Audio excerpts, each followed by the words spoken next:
What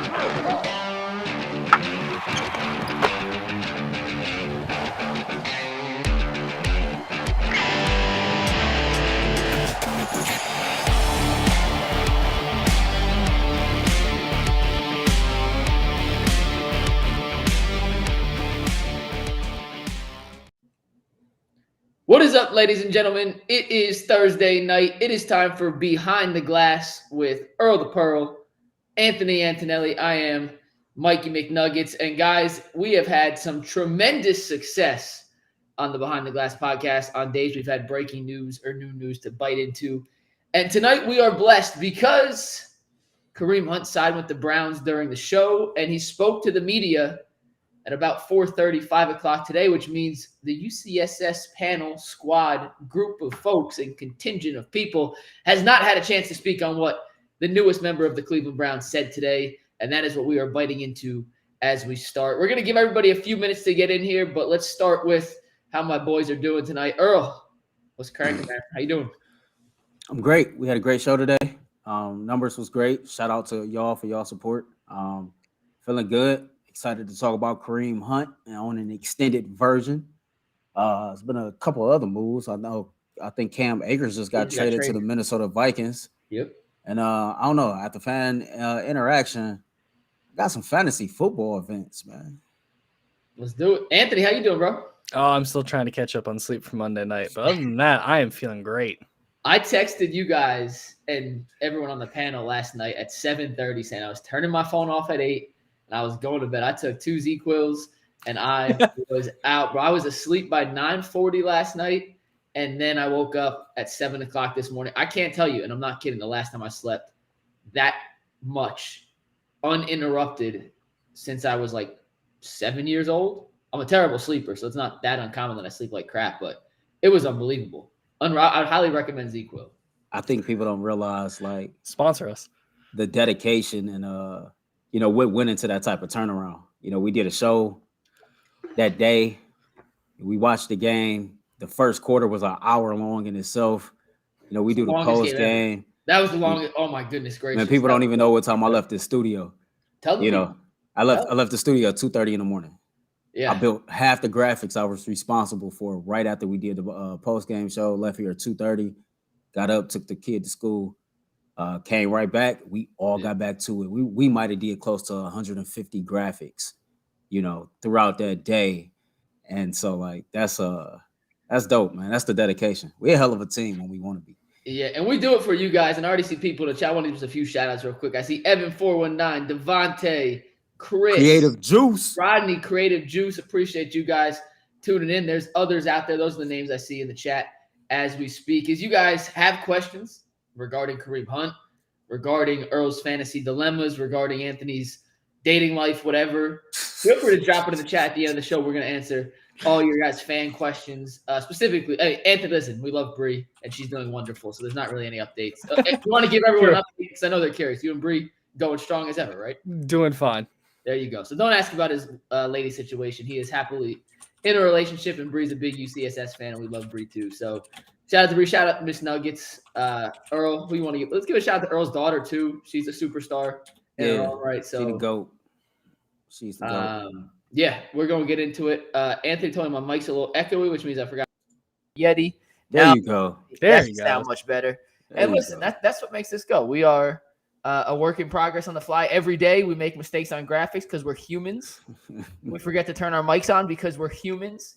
And we like to analyze and give you guys the truth about what we think, what we hear, what we see. And today's going to be a little bit of a truth session. I know I come from a different perspective than these guys on some of this stuff, and we're going to get into it. And in about 30 seconds, we will dive deep into the Kareem Hunt signing, what he said today, and how we feel about the Browns moving forward. We do have one question to start here. We got one from Adam Baker, and then we'll get into Kareem Hunt. Is that all right with you guys? If we let's do it that way. It's not about Kareem Hunt. Adam Baker says, why do we only have DeShaun Watson throwing to the sidelines, not throwing to the middle? Every throw is to the sidelines only. It's so frustrating. Earl, you want to start? I have an idea, but I'm not sure it's agreeing with that. I think I more disagree with Adam on that, but you want to start? I don't think every throw is to the sidelines only. I know it kind of looked that way in the Pittsburgh game, but if you go back and you just watch the all 22 of both games, you saw a little bit of everything. I think that, I would love to see them, throw that thing over the middle, kind of open it up more that way. But I really don't know. To be totally honest with you, I know that, Stefanski calls whatever. He has to feed him the audible. And Watson is gonna do what he's comfortable with. So Yeah. So I went through essentially the whole game today looking for one specific play Tyvis wanted in the all 22. So I actually saw this game from angles that you don't see on TV. There were guys open in the middle.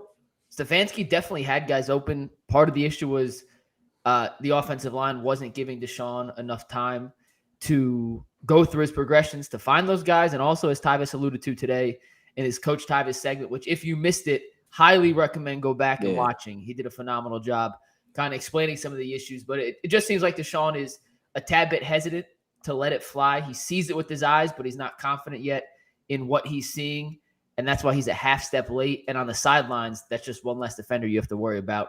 So I think he's just a little more hesitant to let the ball rip across the middle, but I expect that to change not only this week against Tennessee, but as he continues to play more in this Kevin Stefanski offense. You guys ready? It's Kareem Hunt time. And actually, before Kareem Hunt, it's Evan 419 time because he's right. Hit that like button. If you're in the chat, if you're watching, we appreciate you guys. Hit that like button. And like, love, hate Kareem Hunt to Brown. Anthony, your initial thoughts on the Clevelander returning home? I'm excited. I have no statistical reason to be excited. It is pure emotion, and I'm not going to lie about that. But if there was ever skill-wise, nobody's going to replace Hunt or replace Chubb. It's not going to happen. Even if we traded for Jonathan Taylor, I don't think he's on that level. No one is. At least this is the hometown kid, and if he can come back and get this team winning alongside DeShaun Watson, I'm fully behind it. I don't see a real downside to it, especially with how well Ford played towards the end of the game. Earl? I mean, for me, man, Kareem Hunt is like me, a local Clevelander, a dude that grew up here, grew up with Cleveland Browns fans for the last 4 or 5 years that he's been here. He's talked on numerous occasions about wanting to contribute to win a championship here in Cleveland. And, I'm not a professional athlete, but I know my fandom. So I can only imagine what it's like to, get the opportunity to play in the NFL and to play for your favorite team and to understand the history of the championship drought and want to contribute to that. To me, like, that's exciting. And I'm excited for him. He did have a couple offers. Who knows? I think, he said today, maybe this was part of God's plan of bringing him back here. This is clearly where he wanted to be at. I don't know what it's going to look like initially, if I'm being totally honest, but I do know a few things, and Tyvis alluded to this earlier today, that him and Nick Chubb, man, they brothers. So they're boys. And, when one of your boys go down, that can be a motivational factor that might rev the engine up a little bit more. Sitting on free agency this entire time, that might be another hidden motivational factor that might rev the engine up a little bit more. And, so there's the emotional side of this that might go into things. I've talked in the past about, having that chip on your shoulder. So I'm excited for him. I know as we go through the show, we're going to break down expectations and things like that. But initial reactions, I'm excited for him, man. Hometown dude, back with the team he want to be with. Let's get it. And he got his number back. So shout out to him. Anthony Earl, what do we always say is the motto of UCS? Who do we do this show? Who do we put in all the hours? Who do we put in the extra work for? For the people. The fans. So I'm going to ask the chat. Y'all want what I really believe, or y'all want what you want to hear? If you put a 1 in the chat, I'll tell you what I really believe. If you put 2 in the chat, I'll tell y'all what I know you guys want to hear. So I'll give that a second. 1 for a dose of true serum from McNuggets. 2 for, I'm just going to tell you guys what I know you want to hear, and we'll go through that. G, what up, brother? I'll let a couple of those go. And I see G Bush in the books in the chat. What up, G? Hope you're feeling better. Yeah, get well soon, brother. Hope you are recovering well. I see lots. All right, we're going to rip the Band-Aid off. I'm going to be totally honest with you guys. I thought before you go, what? Don't kill my boy too much. Go ahead. No, let him have it, honestly. No, listen. I thought Kareem Hunt looked washed last year. I did. He didn't look explosive to me. I was telling the guys every time he touched the ball, I wanted to see Jerome Ford get those carries. By about week 5, 6 last season, it just looked like he was half a step slow from where he needed to be. Anytime he got to the outside, he was getting dragged down from behind. It was like watching Najee Harris on Monday Night Football. Could he pick up a couple yards here and there? Yes. Was there any explosive factor whatsoever? No. And didn't have the elusiveness that he once had back in Kansas City or earlier in his Browns tenure, to where I thought he was, frankly, that effective. I mean, he averaged 3.8 yards per carry last year. That is 0.4 yards below the league average. And last season was the highest yard per carry across the NFL that running backs had ever seen. It was never easier for running backs to pick up yards than it was last year in the NFL. And Kareem Hunt was way under the yards per carry average at 3.8 in the NFL. He's a year older. He hasn't had training camp. I have not seen him since the celebrity softball game. He said he lost 10 pounds. I hope he's in great shape. Tyvis told us today you need 3 running backs to suit up, so I fully expect for him to be suited up against Tennessee. But I just want to tell y'all, in my 2 cents, my personal opinion, I hope he plays well because when the Browns win, it's good for business. I love when the Browns win. It is better. However, if you think Kareem Hunt's going to come in here and change the look of the Browns offense or supplant Jerome Ford as RB1 and take carries away from Ford, I think you're fooling yourself. I really do. Like the Browns, and I'll put this way, and then you guys can answer. Yeah. The Browns had a choice this offseason to keep Kareem Hunt for cheap or let him walk because they believed in Jerome Ford. What'd they do? They let Kareem Hunt. I mean, they let him go. They had a chance to bring Kareem Hunt back a month ago before training camp when they decided Felton wasn't the answer. John Kelly wasn't the answer. He was out there for cheap. What'd they do? They traded a draft pick for Pierre Strong. Like, I'm just telling you, they had plenty of opportunities to bring Kareem Hunt back prior to this and decided to go elsewhere. Now he's back. I hope it works out. I hope I'm proven wrong, but I'm keeping my expectations very low for a guy who I know is quite popular in Cleveland. Hey, Mike, let me ask you something, man. Put it to you, way. I'm not going to ask you anything. I'm just going to put this out there. You ever been in a relationship with somebody, it don't work out, you spend some time apart, and then you realize, man, like, this is person that's really meant for me and I am meant for them. That's what this situation is. I think that there was a lot of tension in the air last year that had nothing to do with, what happened on the football field. Kareem Hunt wanted to be, first he wanted a brand new contract. And I remember being on the air at the fan hosting the show the day that Kareem Hunt demanded a trade. And so there was things going on behind the scenes that created a lot of frustration, I think, both ways. We heard multiple reports about at that time the relationship being damaged. And, they spent some time apart. Clearly, the relationship is not over, is not as damaged as we thought it was.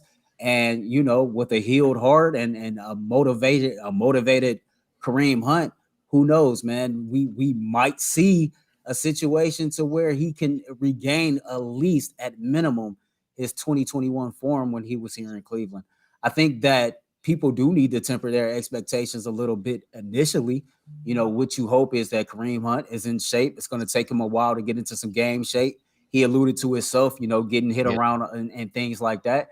But the positives is that he's a veteran running back. He done ran for over 4,000 yards. He done accumulated over 40 total touchdowns in his career. Jay Crawford talked about it earlier today. He's had 1 career fumble. And, that's impressive. And what's crazy is it came in his first career game. And what's crazier than that, I think that's his only fumble through his collegiate and NFL career. And so this is a dude. He's fumbled. That was his only lost fumble. Yeah, only lost fumble. So this is a dude who he still brings that veteran mentorship. He's been in the NFL for a very long time. He can help Jerome Ford. Jerome Ford for now was running back 1. If Kareem Hunt can, come back and, just be half of what he was at his prime, who knows? He might surpass Jerome Ford as running back 1. But what I'm looking for is for him to just come in and contribute however he's asked to contribute. I don't have this expectation of him being a lead back, running for 10 touchdowns and close to 1,000 yards this year. I don't. Yeah. I think that this is going to be a total team effort as far as, the 3 running backs that's on the roster, and they're going to collectively go out there and try to get the job done every week. And if he can contribute to that, then great, but clearly there was still something there that they brought him back. So, they dated other people. It didn't work out. They went back to Hunt. It'd be like that sometimes. I see one comment. It said, McNugget, what sport you play? I played college basketball. So before y'all come and say I never did nothing, I played college basketball. What'd you play? Angelo Stowers. What'd you play? Just saying. But hey, I told you, everyone has their own opinion. Kareem Hunt had a chance. He had, 4 interviews with other teams this offseason. So clearly there was a little bit of interest in his services. He did not sign with any of those teams, which we all thought at the time was kind of weird. Like he was waiting for something to open up. And maybe this is the perfect homecoming situation. A team with a position of need in a player that was looking to come back. He talked about mending fences with parts of the team and some of the people in the front office, and it appears that all things are good. I have his exact quote on that real quick, and I'll read it to you guys. But someone asked him today at his press conference, did you have to mend any fences? Obviously, there was talked about a trade at one point. You asked to be traded. Have you guys let it go? Have you cleared it up? Have you smoothed everything over? And then Kareem said, quote, this is a quote from Kareem Hunt today. Like I said, we get along. I have mad respect for everybody in this building. It was never to that point, so it was good to see everybody talk over expectations and things like that. I just am willing to come in, help how I can, help this team win. I'm willing to come in, do whatever it takes to help this team win. My biggest thing is to help them win a Super Bowl. That is exactly what you want to hear from a guy you're bringing in with the expectation. And Kevin Stefanski said it today, point blank period, clear. Jerome Ford's RB1. Like, that's not changing. So to bring in a guy with that mentality, at least to start as running back 3, running back 2, whatever it takes, then that's the mentality. I think you downplaying it a little bit, though. I think you making it seem like you said that's exactly what you want to hear from a guy that you're bringing in. But Kareem Hunt been saying that since he's been here in Cleveland. Like, that's been his bottom line since he's been here. And as we started the show talking about, he's a native Clevelander that grew up a Browns fan that just happened to be good enough to make it to the NFL. And with some twists and turns through his career, ended up on a team that he grew up loving. So him saying that today is kind of, to me, I don't look at it as that's exactly what you want to hear from a guy that you're bringing in. I look at it as this is a dude that knows his organization from a fan's perspective and a player's perspective that's doubling down on what he's been saying for the last 4 years. Yeah, I also, too, you guys, Mike, you're going with numbers here. Earl, you're coming from a fan's perspective. I just want to, the shock of losing Nick Chubb, you saw it in everybody's face Monday. Yeah. Oh, yeah. Like, bringing in someone who's familiar, friendly with the team, who knows these people, who has that kind of attitude, it could maybe help alleviate some of that shock just in general. He might not be the focal point of why we win, but it could really help the morale build back up after this. And can I be honest, too? Just because I don't think Kareem Hunt's that good anymore, I think he was the best bet they had. In all honesty, I know we talked about Cam Akers. He just got traded for a 6th-round pick. I'd rather have Kareem Hunt for an incentive-based contract for $4 million than giving up a pick, especially when he can come in immediately. He knows the playbook, can play. They were never going to trade.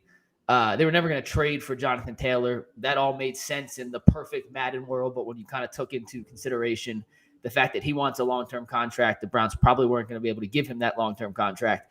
That didn't make sense. So Kareem Hunt was the best of a bad option. I just don't think any of the options were great. And at the end of the day, we're talking about replacing the best running back in football. The combination of 7 starting running backs in football is at Nick Chubb. You know what I mean? You could take James Cook, Breece Hall, just take every AFC East running back and put them together, and it's not as good as Nick Chubb. So to think anyone's going to come in here and fill 20% of what Nick Chubb would do at this point of the season was unrealistic. You're looking for a guy who's going to come in, get 5, 6, 7 carries a game, maybe, and it comes down to DeShaun Watson. It's going to be more of a pass-happy offense now, which in today's NFL is pretty common. But does that really benefit the Browns, though? Because I don't know. I think the fact that Kareem Hunt actually does know the playbook, I don't think they're about to go to this crazy pass-happy offense. We just sat here and talked about on the post-game show that regardless of DeShaun Watson having a contract that he have or this offense, quote-unquote, being geared to his style, I mean, you could just look with your own 2 eyes and see that the Cleveland Browns are best offensively when the run game is a focal point. I'm not disagreeing. No. So I'm saying I just don't. I think that with Chubb, you're saying that because Chubb went down, that now this might be more pass happy, and I'm saying that because Kareem Hunt actually knows the playbook, you bring in a back that's familiar with the system already, even if he's not the lead back. I just don't. the fact that you signed him, I don't think it alters things that much. Now, to your point, the combination of the three, is nowhere near on the level of Nick Chubb. We say 50%. Those three combined, is it 50% of Chubb? I'm not doing that. I'm just going to tell you that that combined is not Chubb, but I think it's serviceable. It's serviceable. And I really don't think that it changes the offense too much for the simple fact he knows the organization, he knows the system. A lot of these dudes he's very familiar with. So, well, let me ask you this though: without Chubb, take Hunt out of the equation. Let's say they signed anybody, Akers, whoever. You don't think the offense was going to change just based out of the fact that Nick Chubb is no longer in the equation, regardless of who that third running back in the stable was? I think that it depends on who the third running back is. If they would have went out and traded for a Cam Akers or Michael Carter from the New York Jets or something like that, then, maybe you would have shifted how you go about your game plan, at least until that running back got familiar with the offense. But because Kareem Hunt already knows the offense, I don't think you have to alter too much. You just need to let Kareem Hunt kind of get his feet up under him and let him get himself in the game shape. But, again, I've never perceived it that just because DeShaun Watson comes with, the persona of being DeShaun Watson and the contract and everything that comes with him, that this was going to be this over-the-top pass-happy system. And I think that the more that people kept hearing this offense is geared towards DeShaun Watson and he has the keys, that psychologically, like, we defaulted to, okay, this is a pass-dominant offense. The reality, though, it's been pretty balanced if you combine the two games, but the offense is better when the run game is still a priority. And I think it's going to continue to be a priority. I just don't think you have to shift too much because of the running back that you signed. I just think without a true bell cow in the backfield, and Ford will be fine. If you think Hunt will be fine, whatever, but neither is anywhere of the caliber as a guy that you can lean on consistently, at least from what we've seen. Stefanski's going to go to a more pass-happy playbook, regardless of how we've seen Watson play, because I just think that's more consistent. But I wonder if – so I'm going to use a basketball analogy. Imagine Watson is Allen Iverson in this situation, right? And Allen Iverson played on the Sixers as the lead dog. Everything was on his back, his shoulders. Then he got traded and played in Detroit and Denver, or he was one of a couple, right? He was with Carmelo Anthony in Denver, and then he was with whoever he was with in Detroit at the back end of their tail run. Iverson was at his best when he knew it was all on him, right? Like, hey, I have to score 35 tonight or we have no chance to win because I'm running with Eric Snow, Aaron McKee, Dikembe Mutombo, like guys who can't really score. It's on me to lead this offense. When DeShaun was in Houston, that was kind of the situation he was in. He never had a great running back. His offensive line was pretty piss poor, for being honest. He was one of the top 3 sack quarterbacks in the first 4-year tenure. Yeah. His whole tenure. His receiver, he had DeAndre Hopkins for most of his time in Houston. Then he got traded away. But outside of Hopkins, it's never like he had a dynamic, deep receiving core. He always had one guy who could ball. He had Fuller. He had Brandon Cooks in that last year. But it was never like a deep threat of receiving options. And Watson kind of put on the Superman cape and said, hey, if it's not on me, we have no chance. And he kind of performed best in those situations. And now I'm curious, with Nick Chubb being out, if Watson mentally doesn't go back to that kind of mentality to where he puts it on himself, and we'll see if he can deliver. But I think that's the mindset he has to go back into if the Browns are going to have a successful season here. I just think he needs to play better. I mean, I'm not disagreeing with you that might not need to be the case, but he just needs to play better. I think it's been a lot of comments coming my way on Twitter. It's been a lot of comments, and here nothing matters if DeShaun Watson doesn't play better. And no disrespect to nobody, but I think that's being Captain Obvious. Right? We all know that. We all know that DeShaun Watson needs to play much better than what he's played in order for the Browns to have any type of success or any type of shot at making the playoffs or even advancing in the playoffs. And so, yeah, Mike, you're right. Ford got to step up. He has to take command of this team, regardless of who the Browns signed today. You're the leader now. The people are looking at you when it comes to the offense of you got to carry us. You got to carry this unit. The defense is doing their part. And for you to be a captain on this team and the quarterback, that unit is going to be looking across at you as well, looking like, okay, Ford, it's your turn. What you going to do? And so I definitely think that, since that happened and the days that's passed, that whether he's been at home or at the facility, I'm pretty sure he's thought about it. And, it's been a lot that has went through his mind about, okay, what do I need to do to be a better teammate and more productive teammate, for my guys out there. And I don't see him doing nothing but trying to put his best foot forward in that light. Let's look ahead to Tennessee in terms of Kareem Hunt. We all agree he'll probably suit up because they need a third running back. Mm-hmm. Do you think he ends up getting more carries or targets in the game on Sunday, excuse me? I'm going to say with the O-line playing like it is in the weak pass defense of Tennessee, might get more targets. Might only be by 1 or 2, but I'm going to say he'll get more targets. It'll be interesting to see how this week of practice go for him. We know that the one thing that Kareem Hunt is great at is catching the ball out the backfield.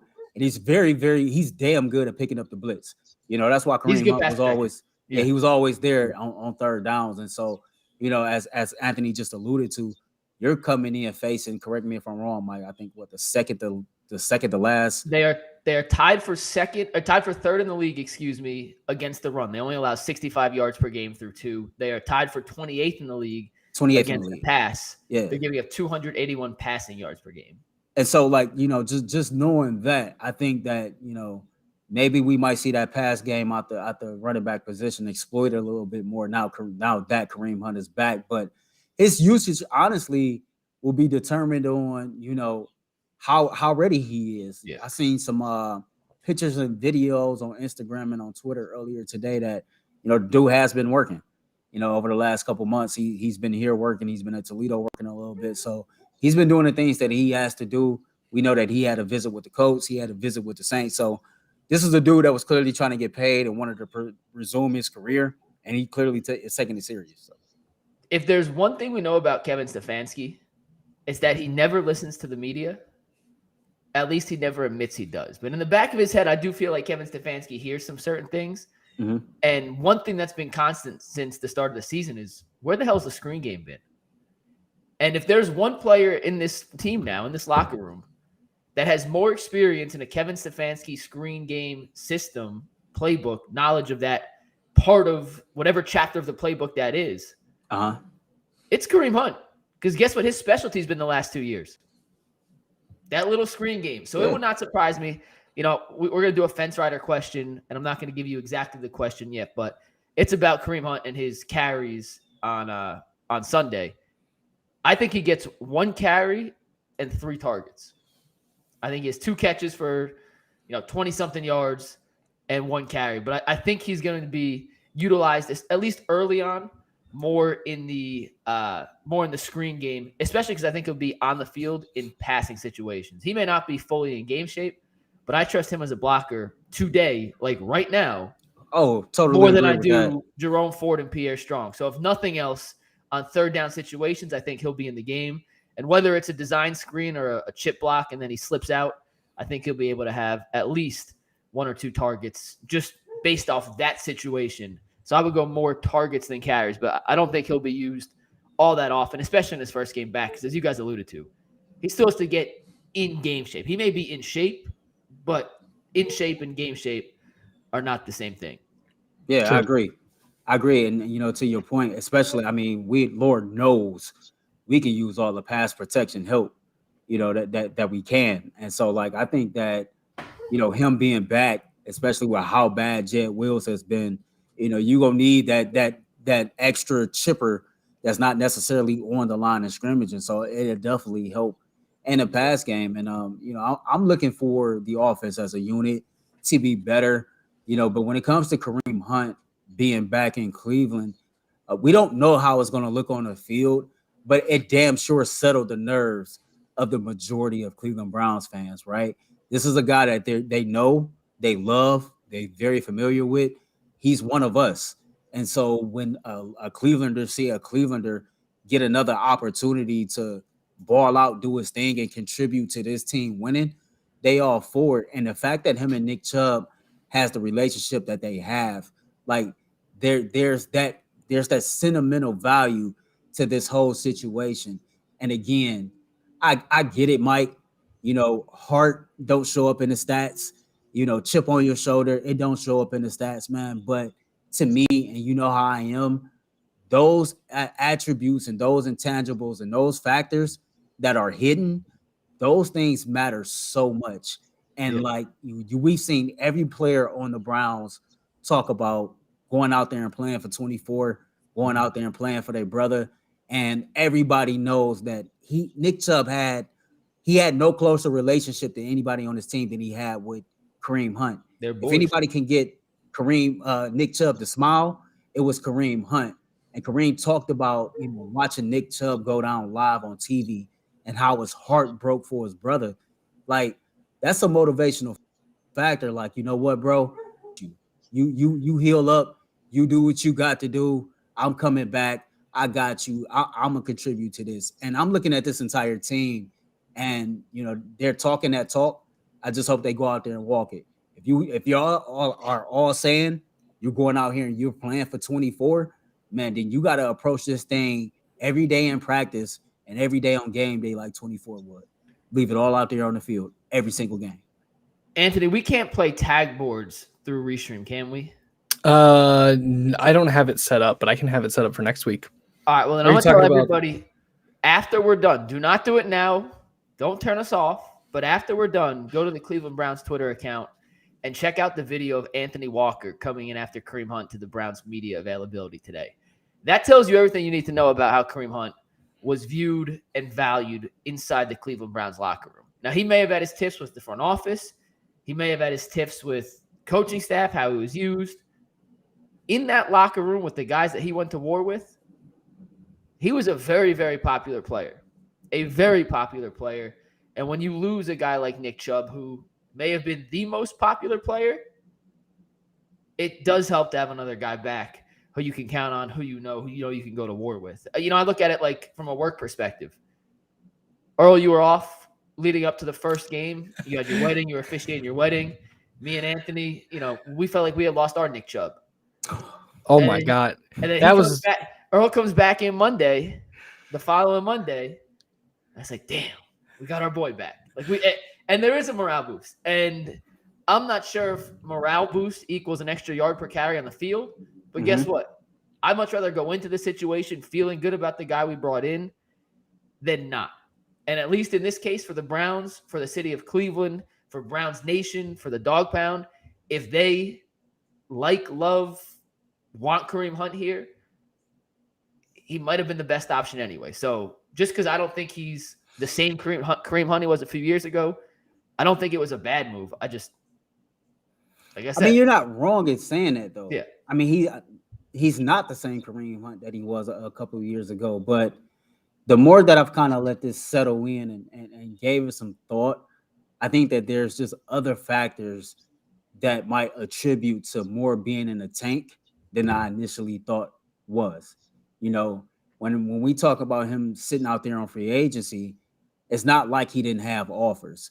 And if Kareem Hunt truly felt like that this was as good as it's going to get, I think he would have taken one of those offers. Well, hey, let me ask you this. What's up? And I apologize for cutting you off, but this, why don't you think he took those offers? Because I've racked my brain around it. He couldn't predict this happening to Nick Chubb. You know what I mean? I don't think he could have predicted this happening. And I'm not trying to say I'm inside his head. Something just tells me he didn't want to be nowhere else but here. And I know that sounds crazy, but I think the same thing. I think he was ready to walk away from football if it wasn't the Browns. It was man, I want to play for my team. Yeah. He said he felt like he was on a path to come back. Like that was one of the things he said today in his interview that Mary Kay posted. So what do you think happened? I know we can't put ourselves in someone's head, but just for the sake of this exercise, what do you think Kareem Hunt was feeling when they traded for Pierre Strong? Pissed. Yeah. Frustrated. Like, he probably wasn't happy. I mean, he was pissed. He was frustrated. Yeah. Hey, sometimes patience pays off. And I tell you, I think he was ready to walk away. You don't go from unemployed to turning down 3 to 4 offers if you're not willing just to walk away. It's not like he needed the money, right? Because if he needed the money, he would have signed with Indy or Exactly. New Orleans or True. whatever. So I'm telling you, man, it's this one of those true love situations, man. His heart was with the Cleveland Browns. He didn't want another team. He was willing to just stay by himself if he wasn't going to be with the Browns. And like I said, they went through what they went through. Clearly, the relationship, like, it's still something there. And so here they are trying again. It was like the same. You go through some stuff apart before you come back together. yeah. And so you talk about they tried other options. Andrew Berry still came knocking on his door. Yeah. He picked up the phone and called him. And it's Yeah. I'm somehow talking myself into your side of this, but like, Come I've been in Cleveland for 18 months now. I wasn't born here, but Cleveland's become like a second home. And from someone who's not born in Cleveland, when you hear about Cleveland, expectations are low. Like a lot of what you hear about Cleveland isn't great till you get here. And I can see now why Clevelanders are so enamored with this guy, because he's one of them. Yeah. Like true and true. Like Earl, you said you'll never leave the city. Yeah. Right? Like if you got a radio offer in Charlotte, like you ain't leaving. Man, listen. Kareem Hunt's the same way. It's just right here. Y'all done heard this. I guess I kind of I've talked myself into getting it. How about this?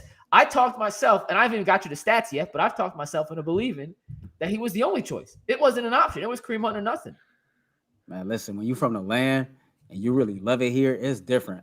I want to have a successful career. I want to make millions of dollars. I want to build a studio for like sports media similar to what Tyler Perry got in Atlanta here in Cleveland.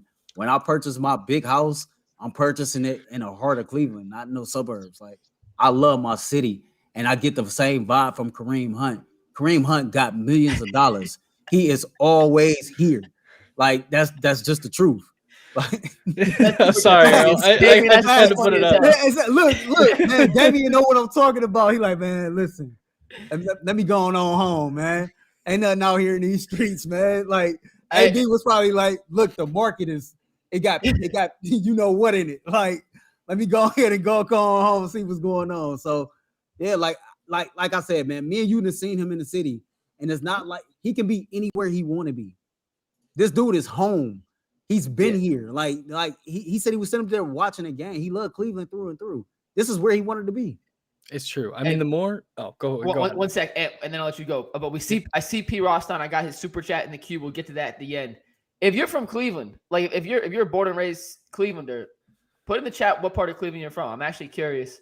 See what different parts of the city we got. I'll start off. Yeah, from 148th and Lakeshore, born and raised in the 10th Ward. I see the up the ways. I see the East Siders. Parma, right off of Jordan. Tell them, you from Parma, baby. The dirty P, as we call it around here. It's weird. This city grows on you, because like even growing up as a kid, I was like, I'm excited to leave. And then like as I hit my 20s, I was like, oh man, this place like okay. Somebody else from Lakeshore. We got some down the way. Wade Park, 105. We got one West Sider that I've seen. Where's Wade Park? Where's Wade Park? Brook Park in the building. There we go. West Park, Chagrin, St. Clair, Solon. My man says South Carolina. I'll be in Solon on Saturday. Shaker, okay. Shout out to Warrensville Heights. Shout out to we went to Collinwood, Cleveland Heights in the building.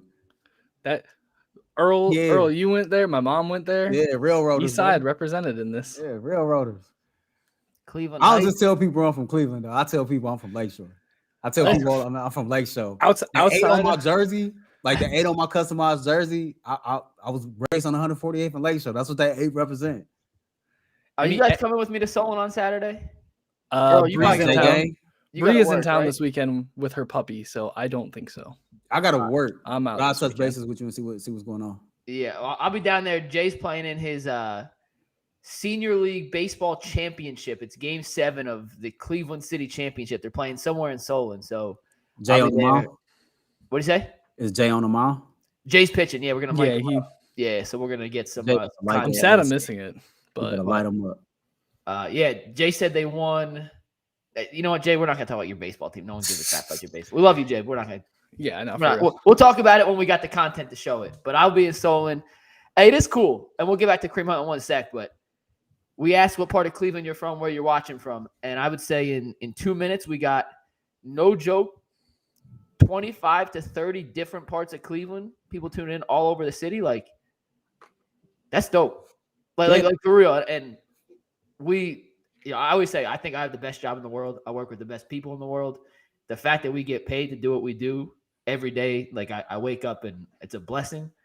And to see people from all over the city tuning in, hanging out with us on a Wednesday night, like, that's awesome. Like, legit. So true story, man. Like, you can attest to this, man. Mike, you one of us now, for real. Like, I know you from Jersey. I know, like, you was repping Texas hard, like, when I first met you. Man, but you a Clevelander through and through. Listen, man, me and Ant can't go nowhere and they don't ask about this dude, man. I'm sitting at Texas Roadhouse eating dinner by myself, right? And I see somebody staring over at me, and they're like, man, you Earl of Pearl from the Ultimate Cleveland Sports Show, comma, how's McNuggets? Like, this is how this go. You know what I'm saying? So, like, man, like, it's insane. You are so famous. Say we a lot. Like McNuggets say we a lot now. He don't say y'all. He say we a lot. Like, the first time I got recognized was by one of our very first members at a Monsters game. Oh, yeah. Super nice. I wish I could remember her name. I think it started with a J. But, like, she was like, it's so nice to meet you. Is McNuggets at the game here with you? Like, was the first question she asked. Hey, shout out to the guy this weekend. I didn't tell you on this. I texted you. I didn't say it on air, but last week, Jay accused me of being a very, very tiny person, which is just blasphemous. Not true. I'm a very normal sized person. I'm not tall by any means, but I'm also not objectively like, holy crap, this dude's tiny. And I met a guy over in over on the hill in Little Italy, and he had hair just like Earl. And he stopped me, and he's like, "Yo, you're McNuggets, right?" And I went, "Miss Nuggets," and she's like, and she gets real embarrassed. I don't know why, but she gets super embarrassed. I get recognized. So she turns around.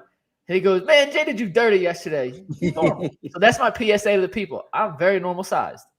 I shoot threes in the corner and hoops. I can't block a shot, but that's all. Back to Kareem Hunt. We don't talk about this anymore.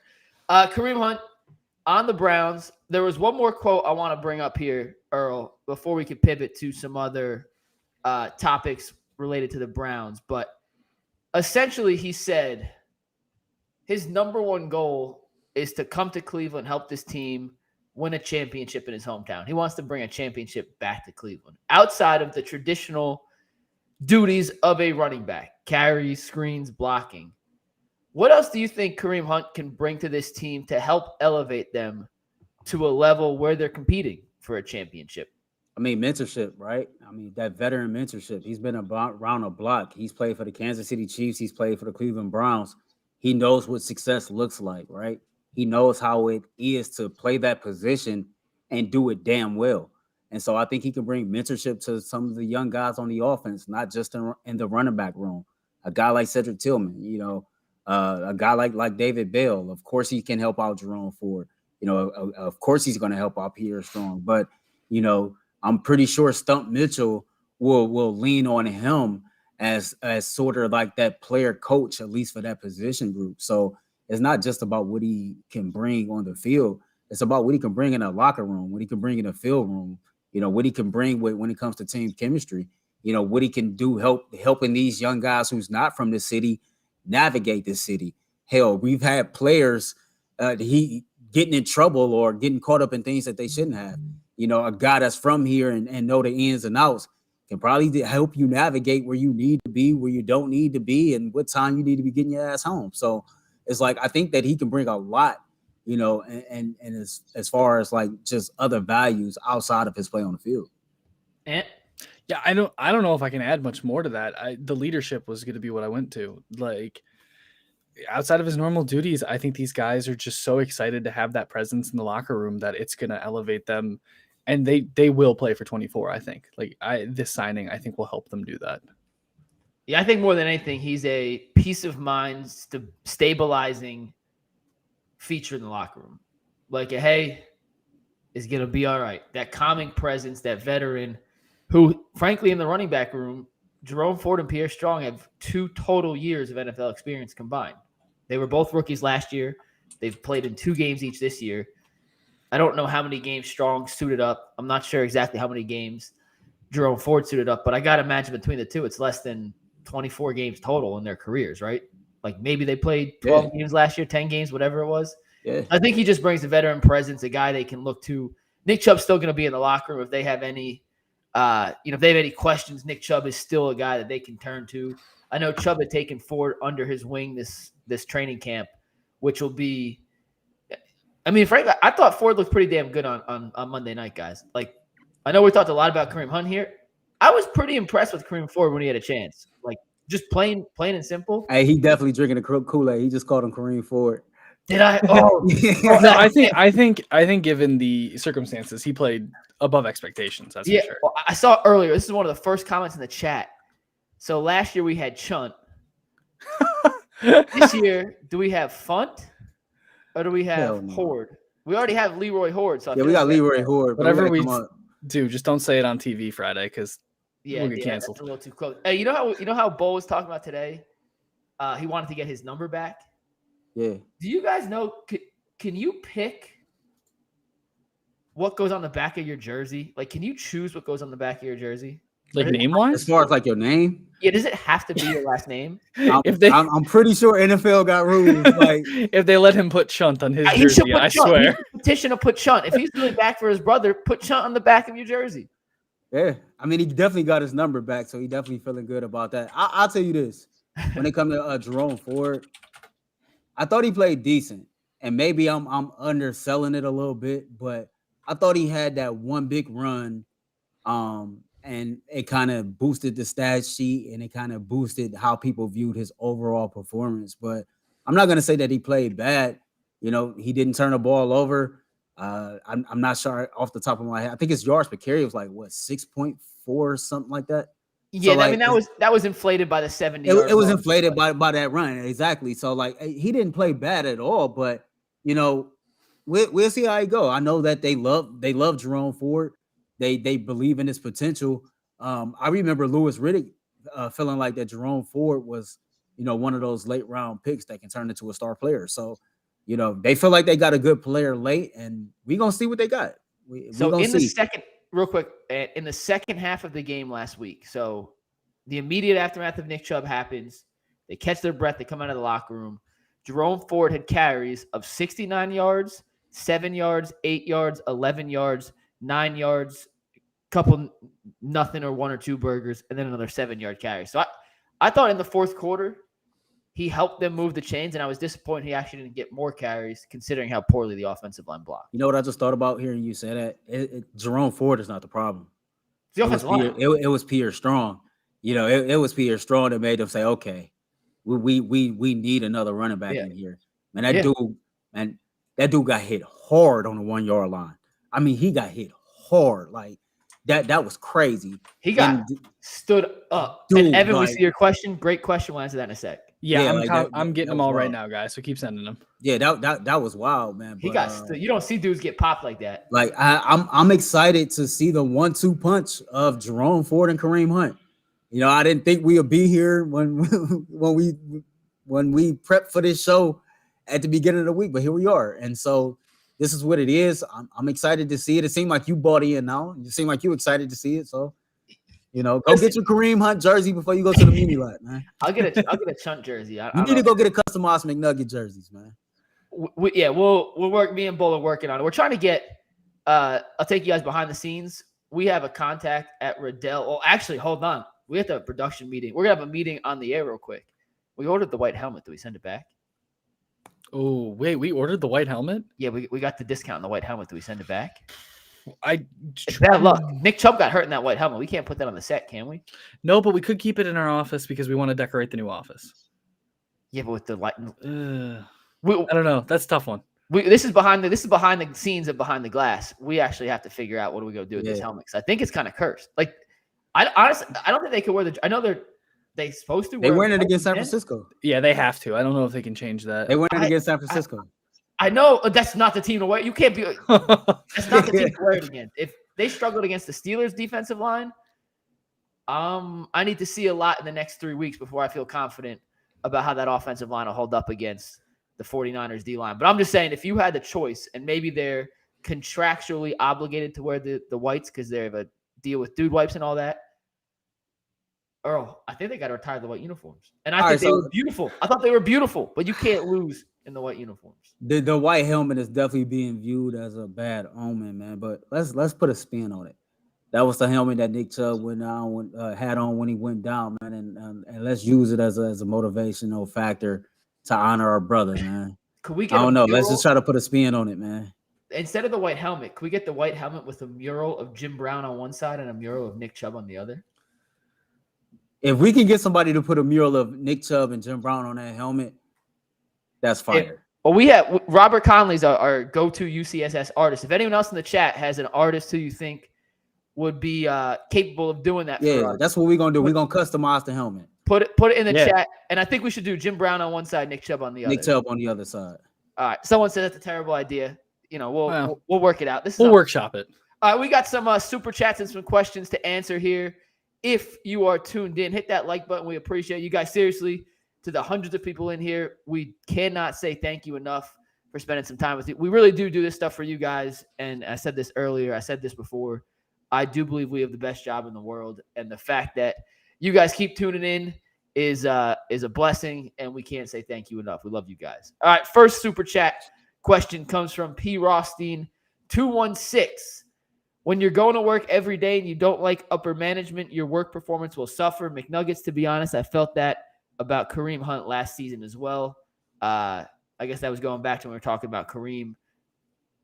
We'll see. Listen, I hope I'm wrong. I just didn't think he looked great last year. Maybe an off-season off. He is fully rejuvenated, fresh, and ready to rock in 2023. Next one comes from Cleveland Squared. I like that. What happens in space? Kareem Hunt, let's get him in space, see what happens. Earl, what do you think happens when Kareem Hunt gets the ball in space? That dude is long. He's probably as hard as even last year, you can talk about the yards per carry being down. Like, he's just like Nick Chubb, man. That dude is hard to bring down. You ain't bringing him down by trying to tackle him high, and you really ain't bringing him down with just one person. So, all right, next one, Anthony. This is definitely a you one. This is from Creative Juice. Question: are any of you guys watching? Do you know how to pronounce that? No, give me a sec. And Earl, are you in the chat? What does it say? Well, all right, I'm gonna try pronouncing it. Then are any of y'all watching? Ahsoka? I'm just gonna say I don't watch none of that stuff. I don't watch Star Wars, Star Trek. Ahsoka is it? Yes. Ahsoka's right. Ahsoka is correct. Yeah. The answer is no, but I know Anthony is. So Anthony. Yeah. No, I'm watching it. I'm all caught up. It's good. It's really good. If you're a casual Star Wars fan, I don't know if it's gonna be for you, but I like you gotta turn. What's up? Go ahead, finish. I was just gonna say, you at this point in Star Wars, you have to watch a lot of background, and I'm not even finished with all of it, but it's still very enjoyable, and I'll watch anything they put out. So, Star Trek, and I have no idea what Star Crunch is. No, I learned the term yesterday called comfort television, right? Comfort TV, and I found out that's what I watch. So, like, my favorite TV series, I just binge watch them over and over. I watch The Wire, Prison Break, Power, like the whole series. Show. Such an underrated. Yeah, that's one that I missed that I want to go back to. The first couple seasons of Prison Break. Yeah, ain't nobody better than Michael Schofield, man. No, he's phenomenal. Yeah, that dude badass. All right, this is a great question. This is the kind of stuff that you can only get answered here on Behind the Glass. It comes from Evan419. He says, question for you guys. When Jay and Bull start arguing like they always do, what are you guys saying to each other in the back? We see Tyvis sitting there quietly laughing sometimes. Let's go around the horn. Anthony, you can start. You can tell people from your perspective what goes on, and we'll all just give our own 2 cents on what happens when those two go off. I'm either laughing at them. I'm laughing at Mike because Mike, what you guys don't see, is sitting there like this the whole time they're arguing. And then I'm usually just agreeing or disagreeing with Earl, or quietly saying, "Jay, shut up. We need to move on." But he can't hear me, so that's what I do. I'm pretty much, if I'm not laughing, I'm frustrated because I'm trying to talk to Mike to set up my next clip, and I can't talk to Mike because he put me on hold because he's trying to talk to Jay, and then I'm sitting up there like, man, would y'all be quiet? And I'm like, Anthony, he can't hear me either. So like sometimes we laughing, and that's usually when we in a settled mood. But if we kind of locked in, we get pissed off. Like if y'all don't shut the hell up and let us do our job, man, like I know something. Yeah, Earl sits in the worst spot real quick to like get a hold of the two of us because Mike wears his headphone on the opposite ear, and so do I. So I can hear Mike, and Mike can hear the director Steve. So Earl's all the way down to the end, and anytime he tries to talk to us, it's like, what? And it's so funny because if all three of us is really locked in on what they're doing, like when they be trying to get my attention and I'm typing and I'm trying to clip, I'll be like, man, leave me alone. just let me finish doing what I'm doing. So, yeah. So I guess to give you guys context, you can see like I'm on camera and you can see when I pan it over to Anthony and Earl, like we're kind of behind. It's not a big space, I guess is what I'm trying to say. Yeah. You know, director Steve's to my left and Anthony's to my right, then Earl's 2 seats down on the right. And it's a pretty enclosed space. So there's not a lot of room. But what you guys don't see is like when Earl looks ahead, Earl's looking directly at a wall. Like the window's cut off before Earl, and Earl watches the show on a 30-second delay because he's clipping. So he's watching at the same time that the YouTube viewers are watching. I'm seeing in reality, and Jay can see directly at me. There's no visible barrier between my eyes and Jay's eyes. There's a box that my camera sits on that blocks out me looking directly at Bull. That's why sometimes when we're doing games, you see me like leaning over to the side or asking people for their answers because I can't exactly see what Bull or whoever's in that chair next to Bull can do. I am constantly they have IFBs. If you guys ever see them fiddling with their earpiece when an argument's happening, it's because they're taking out their IFB because they don't want to hear me tell them to shut up, move on for the 50th time, which I do. Guys, move on. Guys, move. We got to get to the And next got the nerve to get frustrated with Mike because he wants them to move on. And I don't know what the big deal is about, man. And then they start taking out the earpiece, so then the earpieces are out. So then I'm mute. They can't hear me unless I actually hop in. Then I start waving like this, like a used car salesman. They don't listen. Wait, then I'm just waving like this. The funniest thing in the world, and they don't notice, this has happened when I've been lead producer, when Anthony's been lead producer, it happens to Mike all the time. We have pre-production calls, right? And when Jay is in, Jay is on the call. Jay's the veteran. Jay's did this thing at the highest level. We'll tell you the direction of the show. We'll tell you what we think about the topic, which way we're going. No matter what we say, whatever's Jaden already predetermined in his head, that's how it's gonna go. And Jay is not gonna like talk back on the call. He's just gonna say, "All right, cool, I got it." Then he will come in on camera. I'm like, "Yeah, I heard you. Didn't think that was it. This is how it's gonna be." And like we sit there like, okay, there goes that 10 minutes. For the TV debut last Friday, which by the way, we're back on this Friday. Thank you all for tuning in. Hope you guys liked it. We had everyone come in. We rehearsed the show 3 times. We had a big ass meeting after the rehearsal that we showed you guys in overtime about exactly the topics we wanted to do on the show Friday. Exactly. Jay comes in. Jay changes the topic without telling anybody by accident. He goes, "Oh yeah, I messed that one up after the show. My bad." It's like, and here's the reality though. And sometimes they do go too far and it drives me crazy. A lot of times it's thoroughly enjoyable. And you got to give them a little bit of rope because some of the best moments in UCSS history have been those two going at it. Yeah. However, there definitely is a threshold that gets crossed sometimes and there's no bringing them back. And no matter what I do, no matter what we try to say, when they get into it, it is like 2 alpha male heavyweight boxers throwing haymakers left and right. And it makes a lot of the show really fun. So yeah, I get frustrated. I'm sure they get frustrated at me because they're in the heat of a battle. And I'm like, guys, we got to talk about this next thing because that's what I told you we're going to talk about. I got frustrated at Mike because Mike got frustrated with them. I was set up for one today. thing. Yeah, my bad. I didn't mean to. I was so pissed. Like, man, no, I didn't just set myself all the way up for this. He like, hey, by the way, we ain't doing that. I'm like, man, no, you didn't.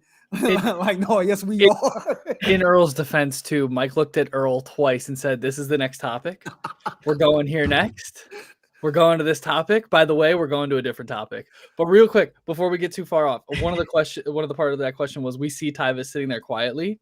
From my angle, if I lean a little bit to the left, whoever's sitting dead center or in the rotate chair when there's 4 of them, I can make direct eye contact with.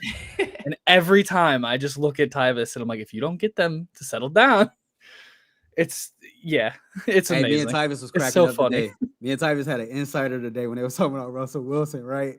And when Aditi was talking, looking at me because he's looking out and he sees Tyvis cracking up. And he like, man, what are y'all talking about? And like, it's a song with Quavo and Future. and Future take a shot at Russell Wilson. So I sent him a screenshot. He looked at it, he just bust out laughing. We have a lot of fun, man. And one thing, and it's funny, we just had this talk, man. The entire like Ultimate Cleveland Sports Show team, producers, every single panelist, like we got some type of chemistry. I think we're all alphas. We're all honest with each other. We all respect each other. We can tell each other the truth. We have tough conversations without being disrespectful, and being able to have that type of chemistry and that transparency allows us to like create beautiful content and put on great shows, whether it be the Ultimate Cleveland Sports Show, Behind the Glass, the Barbershop, or the Browns Postgame Show, just for you all. And so, you know, to be a part of a team like that, like this is why we're able to do what we do. Hey, G, I see you in the chat. You don't have to put it up. I'm gonna just say yes. I'm gonna just say yes. That's all I'm gonna say. I fully agree, G. I'm not gonna. Those words are not gonna leave my mouth, but I'm gonna say yes. If they want to go find what I'm talking about, and even go find what I'm talking about. But yes, you are right. I got one G is Ty story for you guys right. today too. I was in the gyms next to us real quick, and I was doing my normal like little warm up before the show. Tyvis comes in, pull downs like 250, and then just starts dancing around and singing. I don't know why. That's just Tyvis. Last thing we'll rap about so Tyvis is the absolute best. Like I wish Tyvis was on the show more than twice a week. Tyvis should be, you know, as much as we get Tyvis, the better, because he makes us all smarter. He's gonna be an absolute freaking superstar in the media world. But we taped the segment of Coach Tyvis for the TV show on Friday today after the regular show. That's why he wasn't on overtime. And it's something. It's a different play. It's nothing we talked about today. It's a totally different play. And he did. I can't tell you what play it is because you got to find out on Friday. But Tyvis had to replicate getting tossed to a package by Jay. So, you know, Jay, hey, let's go to Tyvis now for a breakdown of X play. Tyvis, who does everything on the first take, couldn't get past saying thanks, Jay, without laughing hysterically in the studio by himself on like 12 different tries. I can't wait to show you all the footage in the morning. But he's just like, thanks, Jay. Do it again. We're good. You ready, Ty? Yeah, okay, let's do it again. Well, thank you, Jay. Nah, let me do it. He did it like 15 times. He did one take to actually get the play breakdown in. It took him 15 times to say thanks, Jay, without laughing. That is what so good. So good. That checks out. So, that checks out. G. Bush, get healthy, my guy. We will. Yeah, G, we miss you, brother. I do believe G's going to be on the post-game show on Sunday, even though he's not in studio for the rest of the And my G voice, and my G Bush voice. What you mean? He better be on a post-game show. If G can't make it, I guess you guys just get behind the glass number 2 because I'll sit there and do it. There we go. We appreciate you guys for tuning in. Kareem Hunt is a Cleveland Brown. Tomorrow on the show, we are talking about Hunt. We're talking about. All right. Well, G said, G has COVID. He put it in the chat. Yeah, G's got COVID, so hopefully he's back. G, thumbs up or give us a 1 if you'll be on a post-game show. Give us a 2 if you're not. G, 1 for yes, 2 for no. This is live. G can't even answer a text from me, by the way. Yeah, but he said, I need that bag. I'm not trying to take the spot. That's fine. Insider questions in. We will see y'all tomorrow on the Ultimate Cleveland. We'll holler, y'all. Appreciate y'all. Peace.